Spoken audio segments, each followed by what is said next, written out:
Hello, everybody. Welcome back. Hour 2 of Lost Initiative. Here we go. You go. I will step. I gotta step away for 1 second. Just you continue. We'll be right back.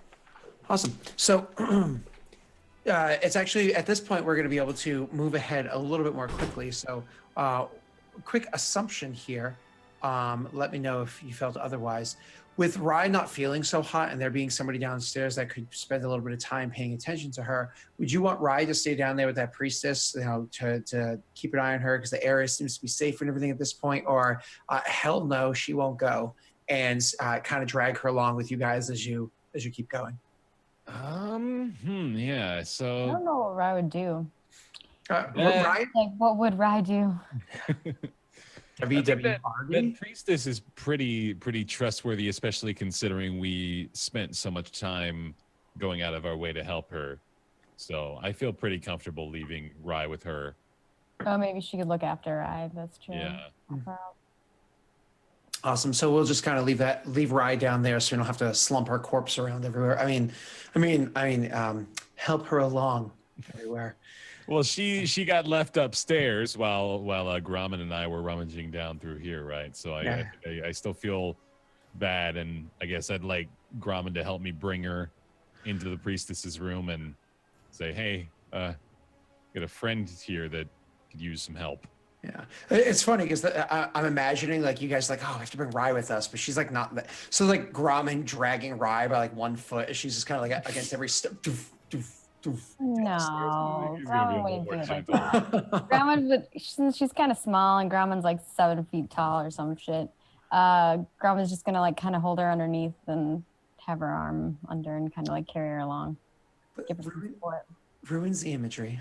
No, I'm just kidding. So she's being taken care of downstairs. So we're actually going to jump forward quite a bit at this point. So everything kind of gets summed up. We're going to go hours in advance. The information that ends up coming in from outside is that while not all the gnolls were killed necessarily, that they were defeated enough that they retreated, especially when word kind of spread out at some point, and it's not entirely, you don't entirely know how it got out there, that the leader was killed. Word spread out there, and eventually like they kind of heard of it, and they ended up retreating and going their own way. So gnolls did survive, but they retreated and ran off. Of the peoples in the other areas, there were significantly less corpses. There were significantly less dead bodies in the other areas where people were held. The orcs did an amazing job defending those other caches. So there were actually 3 other caches out there. And as I had said beforehand, I think left behind out there were like 65 orcs, and they were split up in groups of 22-ish and defended those areas very, very well. Whether if they like used kind of like their defenses and maybe there are a few less here because they're a more defensible spot, a few more there. However, they defended it very well. There are practically no corpses of the peoples out there. However, there were orc casualties, of course, that happened. But of the surviving orcs, and I want to say about half of them survived. You guys aren't like getting hard numbers right now. Of the about half of them survived, so none of them are like, oh shucks, they died. And even of the surviving ones, there are a bunch of injuries, but the orcs are fine with it. Sure, they might be cussing in the moment of the injury being treated, but to them, it's a new battle scar and it's more honor to add to their name. So they're all actually pretty happy with the way things had worked out. Of the human guards that had been stationed out there instead of protecting here, pretty much all of them have died. The only ones that didn't die were the ones that were directly under Grat's command, because Gratz was like, they're kind of useless, put them in the back. And so those ones survived, but the other humans that were with the other 2 groups, they didn't do so well because they tried to be equally, but they just weren't as good as the orcs. So that was kind of the sum up that happened out there. Of the people downstairs, one of the things that you do discover is there was a little more than half that stayed inside, that survived in that room area downstairs. But later on, in a couple of the buildings nearby, just down Black Hill, there were a couple of houses that once kind of like information started pouring out, Thonk had suggested, why don't you look in those areas? And you find inside those a couple of buildings near the area where Thonk had suggested, a bunch more people had actually escaped and hidden inside these buildings, which are the ones that we of course did see. So it looks as though about somewhere between 2/3 and 3/4 of the people that were hidden here actually did survive. So overall, it was a pretty tremendous success for everybody. And the Lord will, of course, any life lost was a travesty in his eyes. Was very happy that not only was him and his wife able to survive, but so many of his civilians were able to survive. And What was the death toll of the Battle of the Black Hill? I'm sorry, what was that? I said, what was the death toll for Battle of the Black Hill? The full death toll was not calculated at this point, but you're sure that it'll be figured out sometime in the next day or two as they finally uncover the rest of the bodies. So that will be discovered, but right now it is not. So you guys are down there, and you guys are there looking for, there with the Lord, getting all of this information over the course of hours. At some point in time, because it does seem as though everything is perfectly safe, he suggests you go off and sleep. You go off and rest. Now, whether if you choose to do so and still leave one person at a time to watch over him, or you just all go sleep at once or say no, it's up to you, please. Oh, I immediately Rotation? suggest watching over. Yeah, rotation. Yep. Our rotation. Rotation. Sure. And how do you want that to go? We rock, paper, scissors for it. I Right. will just volunteer. I'll go first. Okay, he goes first, and Addo and Grommen rock, paper, scissors. There you go. All right. Otto gets ready. Once, twice, shoot. Otto throws paper. Oh no, we should just roll 1d3. Oh, no, come okay. on. Oh. One is paper, 2 is rock, 3 is. Scissors. Okay, got it. I imagine Grommen forgets the rules halfway through. So that's scissors and. Oh, rock beats scissors. All right. rock So and scissors. you get your choice of shift. Otto insists on best 2 out of 3, and that continues on for Oh, quite shit. some time. Okay. That'll go until Otto wins and walks away. I got paper next. I got paper. All right, I got. This is gonna be the next hour of the show. Everybody, get ready. Yeah. You got. I got scissors. Yeah, all right, 1-1. 1-1. This is the Oh final. boy, Oh man, I got paper again. Wait, you you got got rock. me. Oh, I got you. all right, Ah. man. All right, Otto takes second shift. All right. So that means Grommen gets to get the actual full night's sleep, which is pretty awesome. So you guys. Rage. So you guys spend the first shift is relatively safe. It's Thonk that kind of digests the rest of the information that comes in at this point. When Thonk eventually leaves and Addo comes in, you see that the Lord himself is getting rather sleepy. So he eventually has to retire. sleepy His boy. wife first, then him second. They eventually have to retire. And so you make your way to the chambers. Now, I imagine, do you stay in the chambers or outside of the chambers for? What does security of their room look like? What do we got? Windows and shit everywhere, and There are, in fact, 2 windows, where the windows do have lockable actual windows, despite it being a castle, and there is a large fireplace in their actual chambers. ugh, I don't like that.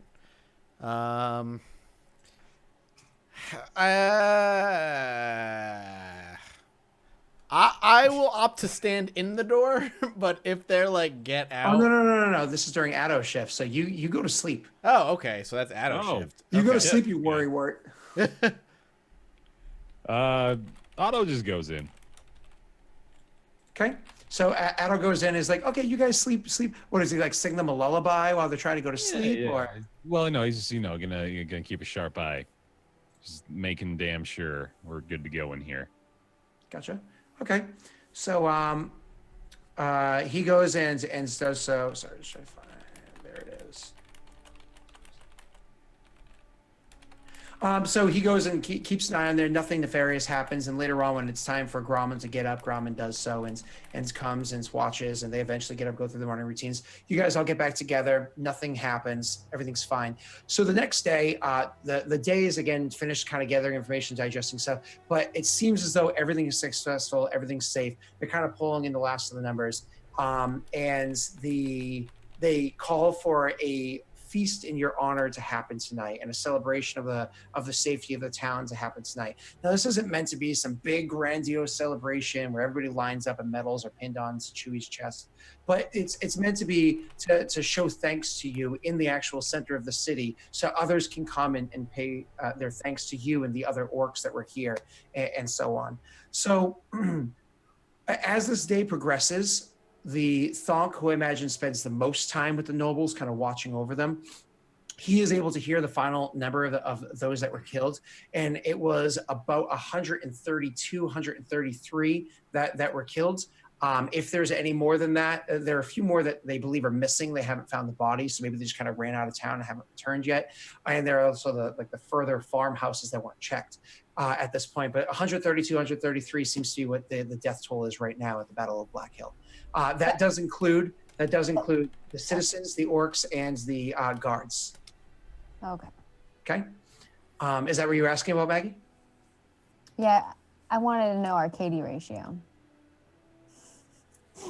Kill death rate. Scott doesn't know what that means. Oh, you don't know yeah, our KD yet? Oh my goodness. Okay, Yeah, yeah, I'm kill sorry. death rate. I'm like, is this like a rating term? I picked up World of Warcraft in 2004. I put it down in 2004. That was pretty much it. I guess it could be used if you're doing like arena, but it's mostly like an FPS or like any PvP game, I guess. Gotcha.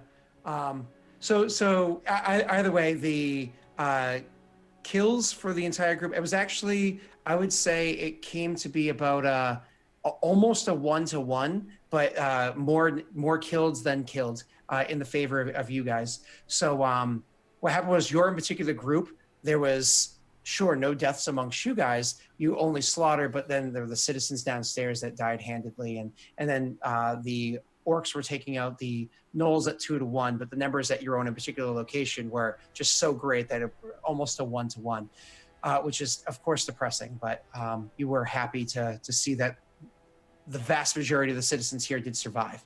The town itself has a population, the outskirts and inside, everything inside altogether, of almost 1,500 people. So, which is good.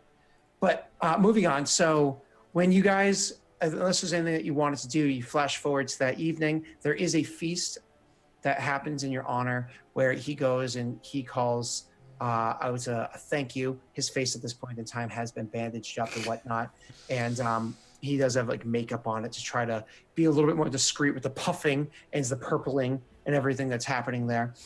Builds character. The entire time, actually, before I even get to that, the entire time that you guys spend with them, when Thonk is watching over them and standing by them, he says almost nothing to Thonk the entire time. He barely even looks at him, doesn't say anything. When Addo spends time with him, he will gesture to Addo at certain points in time in the conversation, even have conversation with him directly. When Grauman's there, Grauman is often welcome to stand by his side and to engage in the conversation and to get Grauman's viewpoint on things. It's a very big tier of difference of how it is he treats the three of you. And that even continues on when you have the celebratory feast that happens out in the town. While all of you are celebrated as a big thanks from the citizens, the only one that gets kind of like an edginess about it is Thonk, and that's because word has spread where it was that the Lord's face got destroyed from. And even Rye is able to attend these things, but you notice that Rye is not doing so well. She actually seems to be a little under the weather, and as that day progresses and even that night happens, she does seem to be rather sick. So she actually brings her soup. She retires from that night rather early, and I imagine Grandma brings the soup to her up in But her. then Grandma goes back to drinking. One of the things that the noble does state aloud at the event says, anytime you come to the city, anytime you come here, please, you're welcome to stay, and you're welcome to break bread with any one of the citizens here. You're fully welcomed here. You'll be known furthermore as the heroes of Black Hill. And actually, I know I made a joke about the Chewbacca thing, but one of the things he does do at the feast is he does bring forward a few different, like tassels that he gives to you for you to wear either somewhere on your wardrobe or to tie to your weapon or whatever it is. Now, if you'd like to roll a history check for me, Addo, and I would say Addo and Thonk. The other, Rye would know it as well, but she's not here. So Addo or Thonk. Grauman is not from around here. Okay, so Addo sadly is not familiar with this, but Thonk is, and it makes sense because he is again a half-orc from this area. When this family brought in those half-orcs to fight in the war that happened beforehand against the Tugan Horde, they afterwards would give out these little tassels to all the greatest veterans that protected this region, and they were handed out almost entirely to orcs, almost to nobody else, and it was to bring honor to them. These tassels haven't been given out since that war, what was it, 11, 12 years ago. Mm-hmm. And he actually brought them forward now, and these are new ones, not like they're used or anything like that. They're actually new ones, and he gives them out, and he actually gives them to you guys as a thank you for your services to Black Hill and protecting the people from this onslaught that happened against them. And this symbol is not lost on the citizens here. They're all like, holy crap, like they still have some of those. Like, this is amazing. And people are very cheering of it. They're very happy for it. You know, at points in time, like a tavern owner would come up and be like, anytime you come through here, all ale is on me. And people like, oh, and you know, the blacksmith is like, you'll always get a good deal at my shop, and so on and so forth. So everybody is very happy to see you here. It feels like a very welcoming place. So I imagine Gromit and Addo, Addo may be cheering up a little bit at this point. Otto has, you know, still just kind of been out of sorts. You know, every now and then he's kind of considering Rye's condition, hopefully improving, but apparently deteriorating. But since Rye left, you know, out of sight, out of mind, he's begun to become a bit more part of the festivities and is actually getting a little excitable and encouraged, especially seeing such a great response to the award presentation. So he's probably, you know, up on his chair at this point, telling this grandiose story about how Gromit kicked the shit out of 40 guys at once at a bar we were at a few days ago. Amazing. Gromit eggs him on to tell the story of the dragon. Oh, Oh my god. you know what the heck? Roll me a performance check with advantage, because they are a very willing crowd, so you have advantage. Absolutely. Oh, well, all right then. Again, they're a very willing crowd. So while 12 is not a huge number, they are all very entertained by this, and everybody is happy to hear it. And the noble is happy to hear you tell the stories and whatnot. But again, even at this thing, the positioning of the seats, obviously the noble has his wife sitting adjacent to him at the end of this like long table that was used specifically for this area, and other people are standing about or sitting at various makeshift tables in this marketplace area. So it's him and his wife sitting at the end of the table, and immediately to his other side, kind of like around the corner of the table, is sitting, you know, his advisor, and around the corner of the table, sitting next to his wife, is Gromit. And that's one of the things that you see there. And then next to them, next to the advisor, is actually Gratz, and then next to Gromit is Addo, and then next to Addo would have been Rye, but that seat is now kind of empty at the moment. And next to Rye would have been Thunk. And then on the other side, there were the various members, like the guards and the orcs, and they're kind of all around and whatnot. So that was kind of like the seating arrangements. And a lot of the time while you're telling the story, I imagine Gromit is just loving the story, and he loves these parts. And while he's a little not completely in touch with proper social etiquette, especially dealing with these soft, pale-skinned peoples, doing that whole hitting at the noble, like, oh, I love this part, I love this part, I love this part. You know, this, and the noble is, you can almost see like his edginess that he usually has with him. He's enjoying his own drink and enjoying the experience. You can see that he actually is appreciative of the life that was able to continue going on. He's appreciative of these people. And most importantly, he actually really likes Gromin's personality, and he kind of like gets into it. Almost like when you see like one friend's personality changes ever so slightly when they hang out with an extreme friend of theirs, you can actually see a little bit of Gromin brushing off on him. And it's kind of a funny thing to watch from sober Thonk watching like, Gromit is slowly getting more merry and more drunk. So the next day, when the festivities have been cleaned up and you guys wake up hungover and sober up throughout the day, of course, a meeting is requested with you and him to talk about the more serious matters. So he does request all of you in. When you go to kind of like gather up or check on each other, so on and so forth, you do hear that Rye has come down with a bit of an illness, and everybody is worried about her. And so he actually sent his own family's physician in to check on her to make sure that she's doing okay. and they're checking on her at the point in time when you guys are going to a meeting, and you'll kind of get that update afterwards. So I'm sure concerned about her, but you go to join into the meeting with him, and in going in and sitting down with him in his it's a less formal meeting, so you're actually going to meet with him after like breakfast or whatever over in his dining area. We can all sit down more comfortably.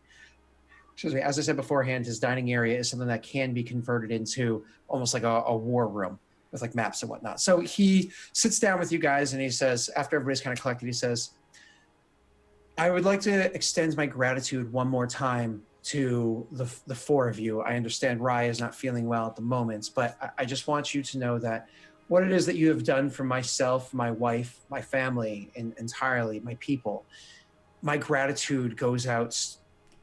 There are no words. I am stumbling over myself to try to pay my respects to you for what you have done. Thank you. With Rye being in the condition she's in, I want you to know that not only have I sent my family's physician to look after her and make sure that she's doing well, but I've actually also sent word to Sant to have a few more physicians that are very knowledgeable about the diseases or whatnot that might be in the region, or knowledgeable about things that could happen at times of war, to check on her wounds and to check on her herself to make sure that things are going well. So she is being looked after. But I thought maybe you would have a few questions, and I wanted to give you an isolated opportunity, and then to I suppose extends the greatest reward that I can to you for what it is that you've done. So right off, let me explain to you that we were able to discover there were many that were hidden inside the basements of various houses at the outskirts of the town. Sadly, if those outskirts were places where they happened to make their way in, there were bodies that were hidden in the basements. And then the other ones, we found the people alive. The total number of citizens that we did find dead was around 119. And then beyond that, we found almost half of those that you brought here. Turning to Thunk, looking him in the eye for the first time since you guys walked into the room, and nods. It says, those that you had brought here, appreciative nod. About half of those were able to pass, and arrangements have been made to give them their proper burials. Most of them don't have families. For those that do, they will be able to choose what to do with them. For those that do not, we will make sure that they're paid their proper respects as it stands. Of those that have died, I have already sent word to Fasant as well to try to pull in an artist if there is one nearby. And he turns to Addo at this point and says, if you have suggestions, please make them to my people moving forward, of people whose artwork you trust, to have a mural depicted of this battle downstairs in the chamber. I can give them a list. And he says that like genuinely appreciative. A list, not just one recommendation, a list. So he says that he nods genuinely appreciatively to that, and he says, the various safe holds that we had, they were able to do their job and they were able to hold up. There's some damages there. We're looking to repair them. Even downstairs, there was a little bit of damage done to it, but it's all being repaired right now. I want to open it up now, I suppose, if you have any questions about what it is that happens, those that are involved. I want to answer anything I can for you. Please just ask away. I actually, before we even go that further, again, he's kind of stumbling over himself. He seems uncomfortable in this situation. This is the old noble dude? Yes, it is. Yeah. He seems uncomfortable in this situation. Again, that he only made eye contact with Thunk once. Yeah. Most of it is directed towards Gromit and Addo. He says, Gromit and Addo. He says, sorry, repay my gratitudes. You asked that question, I skipped my thought. Sorry, my bad. No, you're fine. So I wanted to pay my gratitudes, and you, You're saying we could ask any questions we wanted. yeah, you could ask any questions you want. I would pay my gratitude for what it is that you've done down here, and I don't remember what it was. So we're just gonna move on. Open questions. So his Flitted. out of character. So his son was trying to get him killed. That's what was going down, right? That's what I gathered. No, it was one of his son ended up. I thought it was the son, and I kind of like. Oh, I thought Darren was that. his son or whatever. Darren was like one of the farmers, right? He was one of the two farmers that were there when you first walked into the establishment, walked into his home. Right. I guess Grauman's just gonna be like, why would Darren want you dead?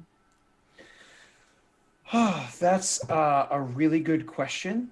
I've had some correspondence back and from, it's been a few days. I've had some correspondence back and from the Facade at this point. And it turns out that Darren had some fairly strong ties with a woman in town named Tipret Prenskilvar. I believe you're familiar with that name. And that was the woman that you had implicated being a part of the Shadow Masters that then got arrested. So when he says that name, obviously that kind of jumps to the mind of all of you. Even Gromit will remember at least to Pret, even if the other one was a little bit difficult to say. Okay. And then I guess Grauman's like, what happened with water? Thank you for bringing that to my attention. It seems as though I've never seen this before, but they have poisoned the water with some disease that's down there. We haven't fully been able to identify what it was that they did, and we're trying to get our hands on somebody that's more knowledgeable in these things. Again, we've sent word to Facade to bring the best physicians in to take care of Rye, and that will be their secondary target. We did see that the only area that was poisoned was the water hole that was in the basement here. So we've been just drawing our water from elsewhere in the town. I think that was supposed to be their backup plan in case you did what you did.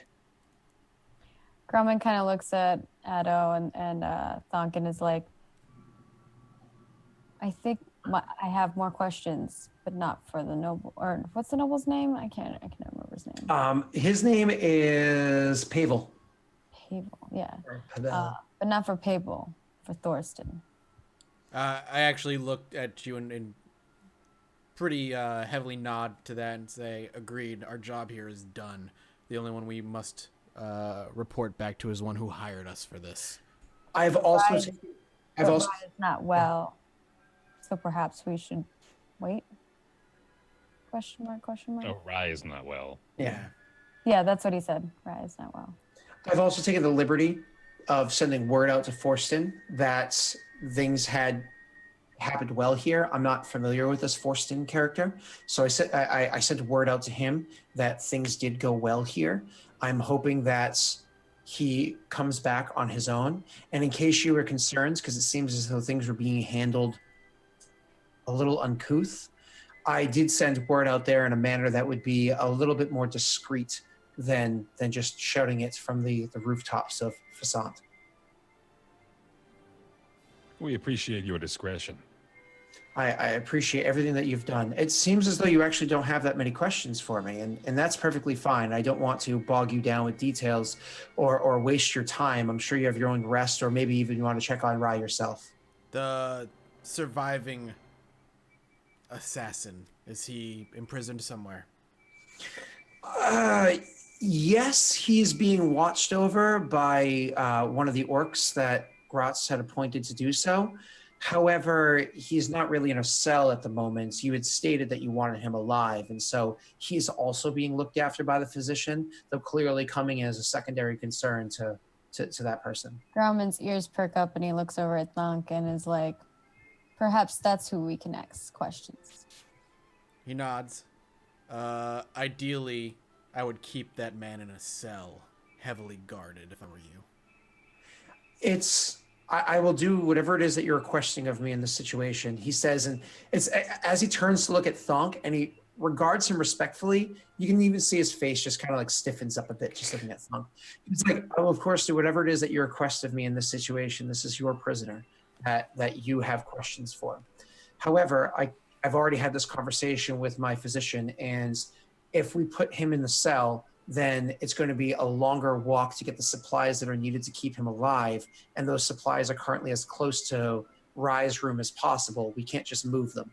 So it's security or health. You have to choose your focus on this one. All right.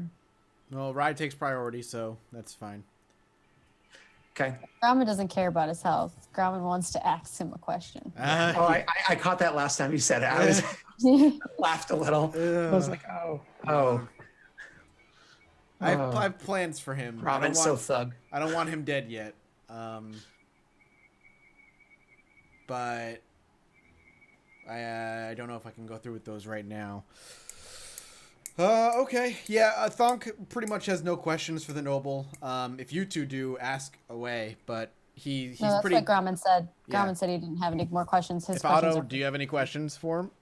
No, I'm good. Awesome. So then what he, seeing this, he goes, then I would like to just tell you what it is. I had spoken with the townsfolk here. I'd spoken with everybody involved. We have groups of people that are shop owners and the like that I have an open rapport with.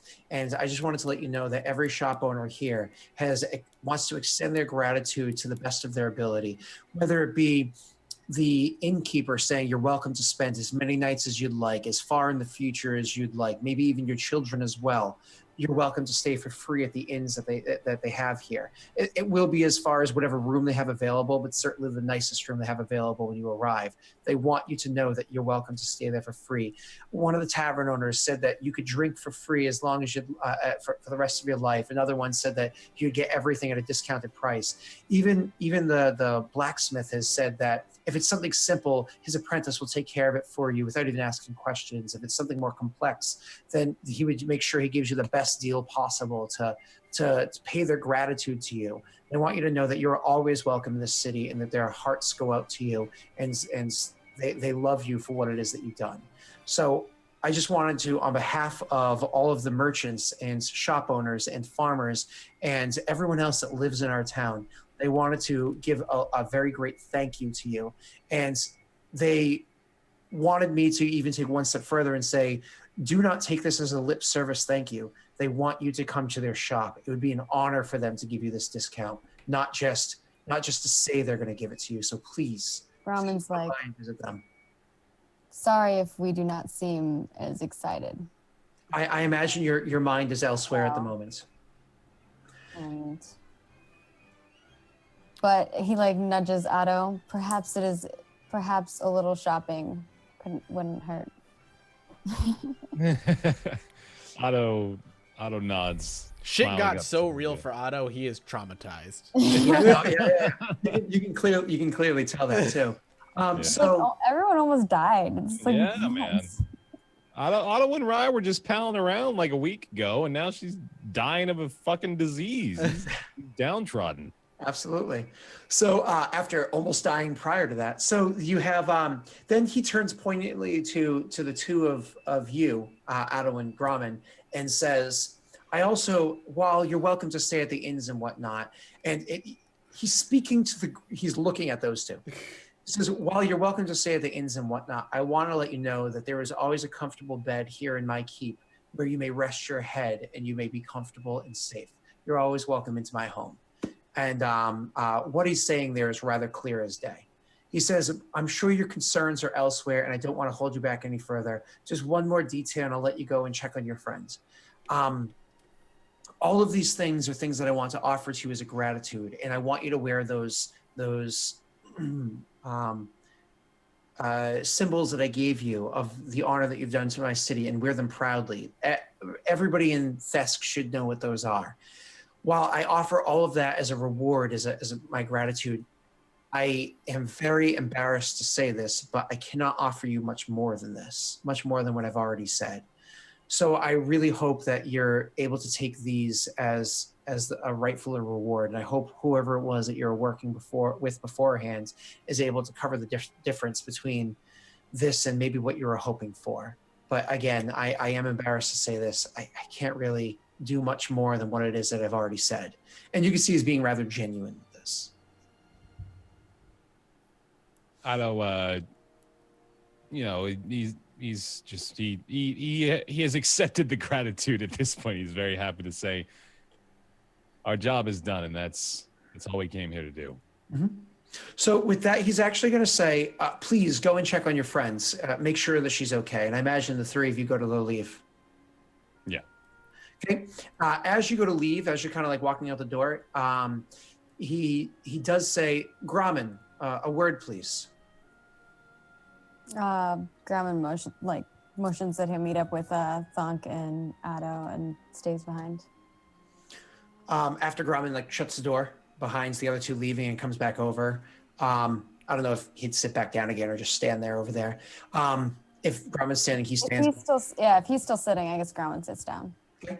He says, Grumman, from the moment that you arrived here until even now, you've done more than just partake in what everybody else did in the safety and security of my family and my people. You have every waking moment spent, whether it be searching for spies amongst the halls, shoring up the defenses of my location, even using dead bodies if need be to secure myself and my people. The glorious way in which you defeated a number of people that you did. I cannot express to you the amount of gratitude that I have. So I want to let you know, Grumman, that as long as you spend time in Black Hill, whenever you come back in the future, the entire basement of my home, the entire basement of this place was something that was specifically designed for the orcs that fought during the against the Tugan horde. I want you to call that home. You are welcome to spend as much time down there as you'd like. You're welcome to use the training facilities, the hall. Home, boys. No more sleeping on Rise. Whole apartment that's like got, I don't know, roaches and weird shit. So as long as you spend time in my town, I want you to feel comfortable to come here. For that level of my home is your home, and you are welcome through the halls of this place as well. You're all welcome to the halls of this place as well, whether it be the study and the various books. I'm sure even Addo wants to look at, or likewise. That there, you need not even request anything. You're welcome to walk through the doors and go there. It is for all intents and purposes as much yours as it is mine. Grumman's remembering like the first feeling he had when he went down there, other than obviously seeing the dead bodies, and how it like reminded him of the warmth of home, and he like extends his thankfulness for that, and that's beyond kind of him to. And they were just there for a job, so. Yeah. If I may be so bold as to say one last thing to you, Grumman. I've already spoken with Gratz, and Gratz said there is a slim chance that some of these orcs might want to stay here and make this their home as well, and stay on as a guard for my town, or at least for my home. And they're welcome to do so. If ever you decide to hang your axe and to rest your boots and choose a place to spend the rest of your life, you are always welcome. Captain of the Guard is a position that you're welcome to have here, or at least advisor to the Lord. Is an open position that's welcome to you to stay here. You may lead my armies in any future battles that may come to pass. Whenever you choose to hang that axe, you may choose to hang it here. Grumman kind of fiddles with the little pin that he was given. The nipple tassel? What? Nipple tassel? Yeah, the nipple tassel. It is kind of a nipple tassel on him, actually, because he doesn't wear like armor, so he just has like this strip of like a holster that holds his weapon. It's right near his nipple. There's gonna be fanfic of Grumman with nipple tassels. The traditional Black Hill nipple tassel of war. Jeez. Okay. So I'm sorry, go ahead, Maggie. And he's kind of fiddling with it, and says that that's very kind, and perhaps someday he shall take him up on that offer. Okay. Grumman leaves, joins with the rest of them to go check on Rye. So going upstairs to where it is her room is. Excuse me. As it is that you walk towards the room, as you're approaching it, the door opens up. I imagine Grumman kind of like jogs to catch up to the rest of them, so he wasn't too far behind. As it is that you guys go to there and see the door open up as you're approaching it, and the physician that he had mentioned beforehand steps out. It's an older gentleman. He's stepping out and shutting the door quietly behind him, and kind of turns around and is surprised to see all of you there. And he's like, "Oh, are you coming to check on your friend?" Yes. She is stable, it seems. She just has a fever at the moment, and it's kind of a great fever at the moment. she's a little bit delirious, and she really needs some rest right now. We've already sent for others to come and to bring medicines with them to help her get through this and to help her break the fever. But right now, she just needs some rest. I would suggest letting her the peace and quiet. She's a little excitable at the moment, and that'll pass as the fever breaks. But for now, all we can do is just tend to her and watch after her. Excitable? What do you mean by excitable? As I said, she's a little delirious at the moment, and she seems to be talking to herself at points in time. Every once in a while, she kind of lets out a strange, deep-throated laughter, almost like a maniacal laughter. I'm not entirely sure. I've never experienced anything quite like that before, but everybody deals with delirium in their own way. It's something that happens when fevers get to really high temperatures. And we're doing what we can to keep her cool, but she is rather hot to the touch, and it might have something to do with her self, trying to be gentle and gesturing the fact that she's a fucking tiefling.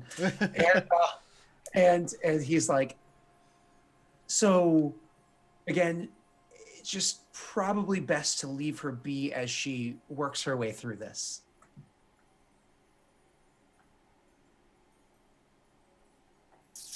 See, I'm having a hard time deciphering if I've just played with Scott too long to be suspicious of everything he says, or everything is suspicious. So I'm gonna defer to Otto and Grommen and see what they say.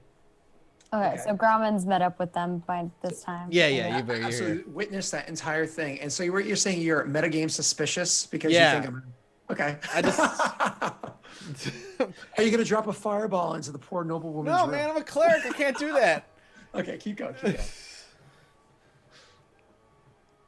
Do you two seem like you're about to say fuck everything and go check on her anyway? Otto casts friends. Otto casts friends on the noblewoman. Absolutely, sure. Says to her, "Please, ma'am, it's been quite a while since we've been able to at least even check on her condition. Wouldn't you allow us at least a few moments to go in and see her?" She turns to you, and her facial expression changes, and she's friends. Just so you know, what it does is it allows you to roll your diplomacy check twice. You have an advantage on it because it's the 0 level version. Okay. Which is the persuasion. I'm sorry. Okay. 3.5 is my Oh, damn. Nice. gorgeous. Oh my God. Okay, so she turns to you with a soft look, and she says, "Listen, I'm not going to stop you from going anywhere it is that you want to go or seeing your friends. You obviously love this woman very much. So you're welcome to go and check on her. I just really think it's a bad idea for you to do so. I'm not going to get in your way. If there is somebody that you just would like to check on, I could always bring you over to my other patient, but I'm not going to stop you from going and visiting her." Thank you. And he just walks right on through to see her. Okay. And the I was other gonna say, Grommen, while this conversation is going on, Grommen's already opened the door and he's like peeking in. So when you look in, she's lying still in the bed, just kind of like lying still in the bed. You can see that there is a large lump by her feet underneath a blanket that's over there.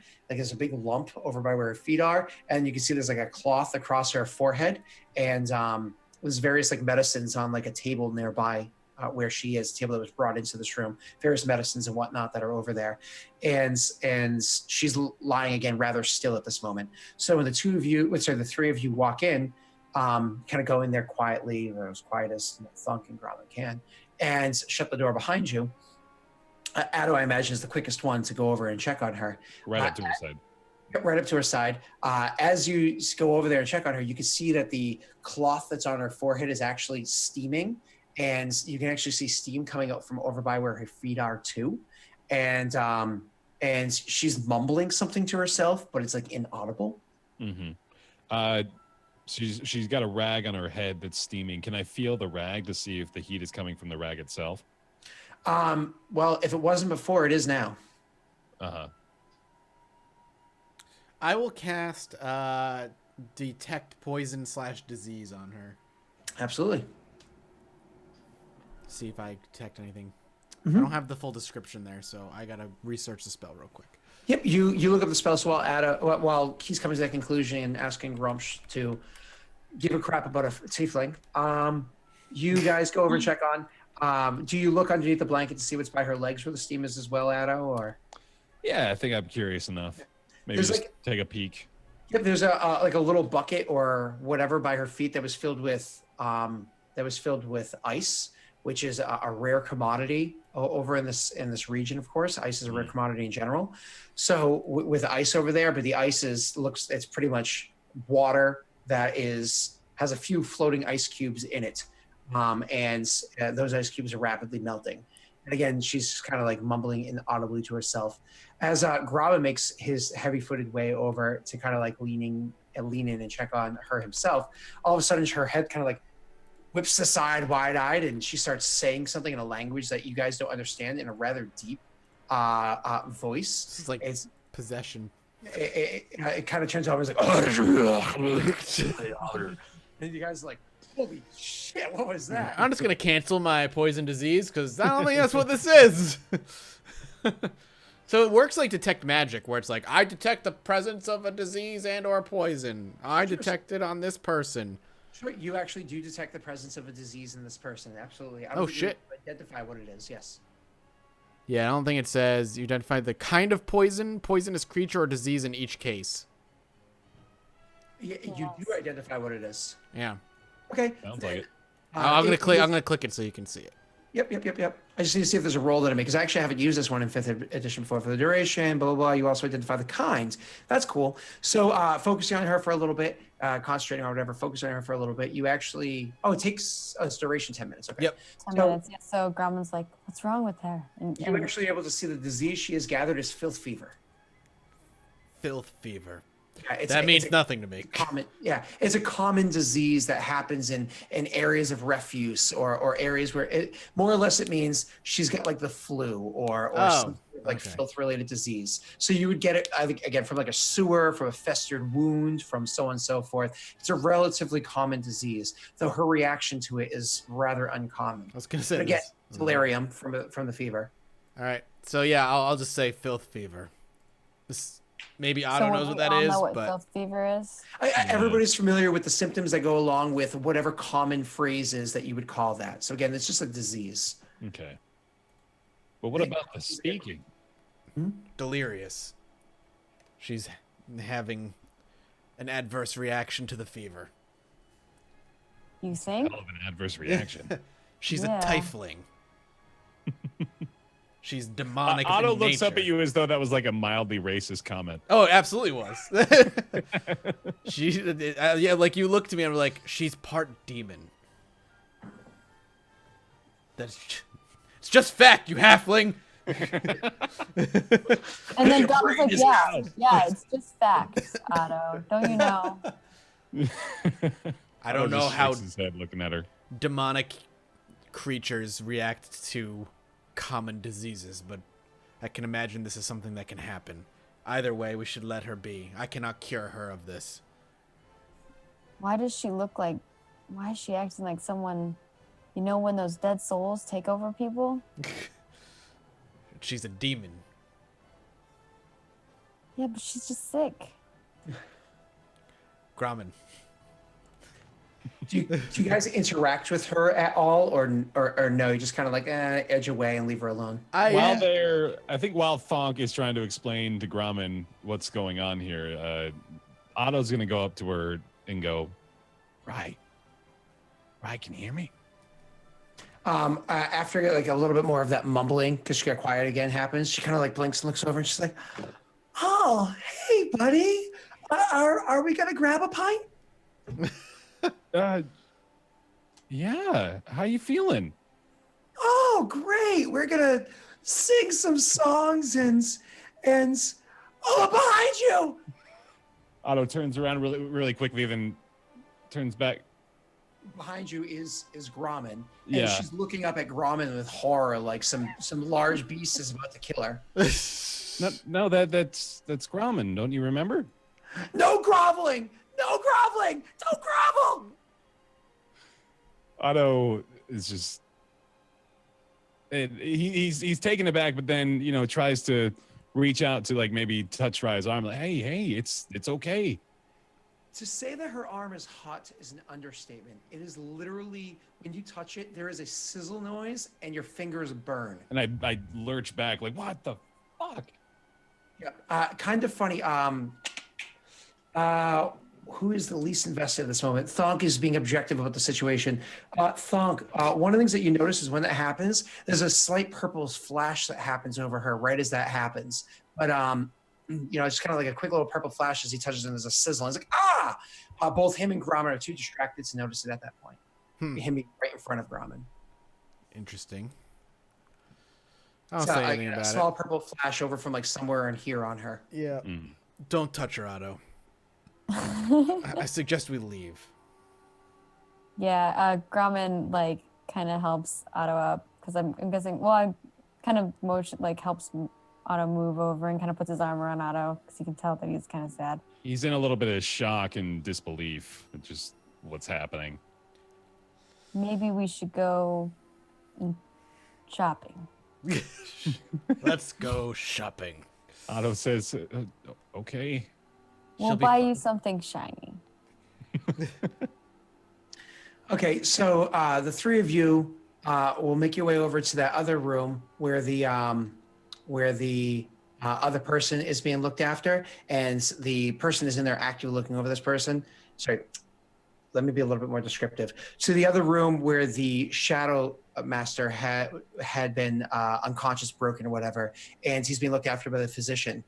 He's still unconscious, just dead to the world right now. So any questions you're going to be able to ask him are going to have to wait a little bit. And you kind of look after him a little bit, maybe checking on whatever the case may be, but he's not non-responsive right now. Though stable and recovering, he has woken up at one point prior to this, is what you're informed of, but not any extended period of time. I imagine you say next time he wakes up, send word for us. We have questions for him. And it's like, absolutely. And she said it to the guard. And I know that Thonk was concerned about how much security there is, but obviously wants to see this guy survive. So I imagine he says to the guard, I'm going to have more people watching this person with you. And we'll like triple or quadruple the number of people that are in this room to watch after him, and so on and so forth. So sadly, you cannot interact with him at this point. Now we're going to jump forward to We should take a break. Day. Exactly. We're going to jump forward to the next day after we come back from our break. I was going to be like, good breaking point. All right, we'll be back in 5 minutes. Go pee, go poop, grab a drink, whatever you need to do. Just be back here in 5 minutes. We will be back, and we'll see you then. It's graphic. I'm a graphic dude. Filth.